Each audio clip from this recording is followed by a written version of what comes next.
حدیث پیغمبر که هلک المتنطعون هلک المتنطعون هلک المتنطعون 3 بار این سخن تکرار کرد پیغمبر. یعنی متنطع چی؟ متشدد. متشدد چی؟ سختگیر. ای کافرای، اوش فاسقای، اوش زنش طلاقای، اوش اخیلای، اوش اخیلای. باید ما اسلامی توسط داشته باشیم میانه. همه صحابه های پیغمبر صحابه هایی بدن که میانه میرفتن، میانه را میگرفتن بین افراط تفرید. افراط ای حد نمیگذراندن، تفرید نمیگفتن ای توکلت به خدا گپ در دل نماز چی میخونی، این را تفرید میگن. ما میدونیم توکل هممون به خدا، لیکن امر و فرمان پروردگار را به جا بیاریم.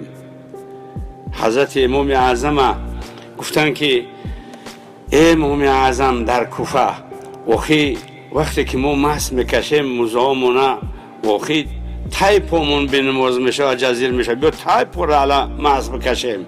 امام اعظم گو هوش دارین اسلام ما تعبدی ای توقفی ای توقیفی ای، یعنی از خدا و رسول از صحابه اونگاه چیز شنویدیم و دیدیم همون را میکنیم، ایو بالا و پایان کدن نمیتونیم. انا سخنی پیشوای ملت هم در سازمان ملل گو که این رد نتین به اسلام، این افراطگرایی، این تروریسم، این اکستریمیسم، این از اسلام نیست گفت.